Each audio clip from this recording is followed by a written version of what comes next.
देखिए, आज हम लोग कंपटीशन के जो कॉम्पिटेटिव एग्जामिनेशन होते हैं, बीपीएससी, यूपीएससी या अदर एग्जामिनेशंस, उसके लिए कुछ हम पॉलिटिकल साइंस में कुछ महत्वपूर्ण चीज़ को आपके सामने पेश करने जा रहे हैं। इससे आप किताबों में भी बहुत पहले पढ़े होंगे, लेकिन संभवतः कितना याद होता है ये हम लोग याद करने का प्रयास करेंगे।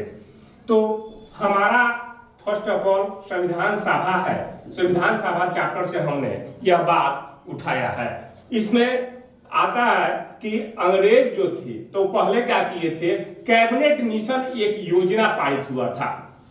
कैबिनेट मिशन योजना पारित किया गया, वो 1946 में पारित किया गया, यानी कि भारत में उसको कैबिनेट मिशन भेजा गया। तो उस समय उसका जब गठन हुआ तो उसका हम लोग देखते हैं कि जुलाई 1946 में इसका गठन प्रारंभ हुआ। कब हुआ? अतः जुलाई 1946 में इसका गठन हुआ। जब हम ये बात देखते हैं कि इसमें कुल मेंबर जो थे, यानी कि कुल सदस्यों की संख्या 389, कितना? 389, जिसमें से ब्रिटिश प्रांत से हम लोग इसमें 293 ब्रिटिश प्रांत से लिया गया और 92 देसी रियासत से लिया गया और 4 यानी कि 4 चीफ कमिश्नरी से लिया गया। तो ये जो होते थे एक सदस्य होते थे, यानी कि क्या भाई, अतः मनोनीत सदस्य होते थे। तो मनोनीत सदस्य का में ये 10 लाख जनता, यहां पर बात को समझिएगा, 10 लाख जनता पर एक सदस्य को मनोनीत किया जाता था, माने एक सदस्य होते थे। तो हम लोग कुल देखे 389। तो वहां पर आता था भाई कहां से आते थे, तो उसमें से 3 आदमी थे, जैसे एक मुस्लिम, एक सिख, एक समान। ये 3 सदस्य थे जो हमारे अंग्रेज हम लोग पर हुकूमत किए और हमारे पास देश का जब आजादी मिलना प्रारंभ होती है यहाँ से, तो वहां देखते हैं कि मुस्लिम लीग, सिख और सामान्य। तो उसमें से जो थे 2 पार्टियां थी। कौन कौन? तो आप पहले से ही जानते हैं। फर्स्ट है कांग्रेस, तो कांग्रेस पार्टियां थी और दूसरा था मुस्लिम लीग। ये पार्टियां थी। तो इसमें सदस्य के कुल देख लिए, पार्टी के देख लिए, कांग्रेस से थे। तो क्या हुआ कि हम अब जब चलते हैं 9 दिसंबर 1946, कब? 9 दिसंबर 1946 में इसकी पहली बैठक होना प्रारंभ हुई। ये क्वेश्चंस पूछे जाते हैं, ये क्वेश्चंस पूछे जाते हैं कि कब पारित हुआ था या कब पहली बैठक शुरू हुई थी। तो उस समय हम लोग जवाब देंगे 9 दिसंबर 1946 में पहली बैठक प्रारंभ हुई थी, जिसमें एक बुजुर्ग सदस्य थे। कौन थे? तो बुजुर्ग सदस्य थे डॉक्टर सच्चिदानंद सिन्हा। इनको अस्थायी सदस्य के रूप में नियुक्त किया गया। डॉक्टर सच्चिदानंद सिन्हा को अस्थायी सदस्य के रूप में नियुक्त किया गया। अब बात आती थी कि 9 दिसंबर 1946 जो था, 9 दिसंबर 1946, उसमें अस्थायी अध्यक्ष की जब बात आती है कि एक होता है अस्थायी, एक होता है अस्थायी। तो अस्थायी में हमने देखा कि इसमें डॉक्टर सच्चिदानंद सिन्हा। अब बात आ गई कि अस्थायी में तो डॉक्टर राजेंद्र बाबू उस समय अस्थायी अध्यक्ष इसका थे। तो जब उसमें बात आई 13 दिसंबर 1946 को एक उद्देश्य प्रस्ताव पारित किया गया था। क्या पारित किया गया था? 13 दिसंबर 1946 को उद्देश्य प्रस्ताव को पारित किया गया। उसमें आप जानते हैं कि पंडित जवाहरलाल नेहरू क्या थे भाई, या तो प्रधानमंत्री थे। तो वही जो थे इसमें उद्देश्य प्रस्ताव पारित जब हुआ जवाहरलाल नेहरू के क्रम में, यानी कि प्रधानमंत्री वही थे, तो उन्हीं के क्रम में लाजमी है कि होगा।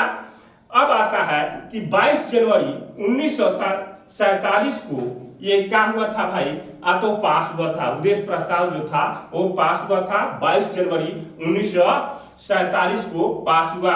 इसका सलाहकार समिति के अध्यक्ष जो थे BN राव थे। इसका सलाहकार समिति का अध्यक्ष कौन थे? तो BN राव। संविधान निर्माण के क्रम में समितियां होती थी।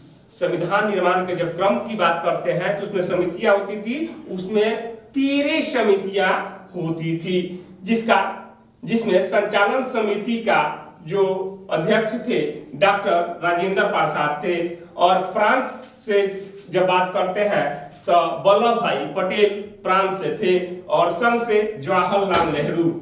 ये इतने जो हमने संविधान सभा के और कैबिनेट मिशन के तहत ये हमने बात का, इसमें से क्वेश्चंस पूछे जाते हैं कि कुल मेंबर आप देख सकते हैं कि भाई पूछता है कि ब्रिटिश प्रांत से कितने थे, देसी रियासत से कितने थे, चीफ कमिश्नरी से कितने थे। तो अगर संचालन समिति के अध्यक्ष के बारे में आपसे क्वेश्चन पूछा जाए तो ये जरूर जवाब देंगे कि उसका अध्यक्ष जो थे डॉक्टर राजेंद्र प्रसाद थे, और प्रांत से पूछा जाए वल्लभ भाई पटेल, और संघ से जवाहरलाल नेहरू थे। अब बात आता है कि ये संविधान मेरा कब बना, तो हम लोग देखते हैं कि ये 2 वर्ष 11 माह 18 दिन, ये क्या हुआ था भाई, तो हमारा संविधान बनकर उस समय तैयार हो गया था, जो 26 नवंबर 1949 को पारित या अंगीकृत। यहाँ पर ये घबराने की बात नहीं है, अगर पारित कह दिया तो अभी यही होगा, अंगीकृत कह दिया तो अभी यही होगा, अगर ये क्वेश्चंस पूछे जाते हैं। अंगीकृत भी पूछता है प्रश्न में तो 26 नवंबर 1949 को पारित या अंगीकृत हम लिख सकते हैं। इसका जो सदस्य की बात आता है तो 284 सदस्य इसको पारित किए थे। कितने? 284 जो सदस्य थे यही पारित किए थे। कितने? 284 सदस्य। और 284 सदस्य की जब बात करते हैं इसको पारित कर दिए, तब हुआ कि 26 जनवरी 1950 को हमारा संविधान क्या हुआ बाबू कि लागू हुआ। हमारा संविधान लागू हुआ 26 जनवरी 1950। और जब भारत और पाकिस्तान में बंटवारा हुआ था, जब बंटवारे की बात आई थी, उसमें हमारा पहले हम लोग को पढ़ चुके हैं 3839 इतने सदस्य थे, लेकिन जब बंटवारा हुआ तब उसमें से मनोनीत सदस्यों की संख्या कितना रह गई? 299। क्योंकि बंटवारे के क्रम में आप देखते थे, यहाँ देखे कि मुस्लिम लीग, सिख, समान, ये तो मुस्लिम लीग अगर वहां चले जाते हैं तो कुछ सदस्यों की संख्या जो होती है वो घट गई। तो हमारे संविधान को बनाने का ये अलग अलग रूप में दिखाया गया है कि कैसे हमारा संविधान आया, कैसे कैबिनेट मिशन आया भारत में, कब आया, अंग्रेजों के माध्यम से आया। लेकिन इसके अंतर्गत ये भी हमको देखने को मिला कि इसमें प्रारूप जो समिति के अध्यक्ष थे डॉक्टर D.R. अम्बेडकर, इंग्लिश में उसको कहा जाता है ड्राफ्टिंग कमेटी के अध्यक्ष भी पूछता है तो अम्बेडकर को मानते हैं, क्योंकि निश्चित ही ये क्वेश्चन पूछा जाता है। इसमें मेंबर वही थे डॉक्टर भीमराव अम्बेडकर कि उसके अध्यक्ष वही रहे होंगे, और ये 7 जो थे इसमें मेंबर बनाए गए थे, यानी कि 7 मेंबर बनाए गए थे। इसलिए ये कैबिनेट मिशन जो हम लोग देखते हैं कि जुलाई 1946 में इसका गठन हो गया था, लेकिन इसमें आते आते हम लोग को आजादी 26 जनवरी 1950 को पूर्ण हुआ। इसमें कितने सदस्य थे, कब पारित किया गया और कितने सदस्यों के अनुरूप ये हमारा संविधान बना, क्योंकि हमारे संविधान भारत को बनाने के लिए, भारत का संविधान बनाने के लिए बहुत बड़ा लंबा समय हम लोगों को लगा, क्योंकि ये लिखित बहुत बड़ा लिखित संविधान के रूप में भारत का संविधान माना जाता है। ये एक लचीला, कठोर, ये सब का समन्वय ये भारत का संविधान का एक अंग माना जाता है। इसलिए मैं यहाँ अपने बातों को विराम देते हुए यहाँ तक हम आपको बताने का प्रयास किया हूँ कि आप इस बात को, मेरे द्वारा कहे गए बातों पर ध्यान देते हुए इस बात को थोड़ा समझें। और इसमें अगर आपको लगे तो आप इसमें कमेंट भी देकर हमको क्वेश्चंस हमसे पूछ सकते हैं। संविधान के अंतर्गत अगर हम देखते हैं तो मूल संविधान यानी कि एक्ट, अनुसूची, जिसको एक्ट यानी कि हिंदी में अनुसूची 395, ये क्या है बाबू? हुआ तो मूल 395 अनुच्छेद जो है हमारा मूल संविधान के अंतर्गत आता है और इसमें 22 भाग है। कितने भाग है? तो इसमें 22 भाग दिया गया है और 8 अनुसूचियां हैं। इसमें 8 अनुसूचियां हैं, लेकिन अगर देखा जाए तो वर्तमान में अनुसूचियों की संख्या जो है इसमें बढ़ गई है। कितना हुई है? तो 12 हो गई है। तो उस समय जो प्रतिनिधि डॉक्टर B.R. अम्बेडकर, आप जानते हैं कि संविधान का जनक या जन्मदाता B.R. अम्बेडकर को कहा जाता है।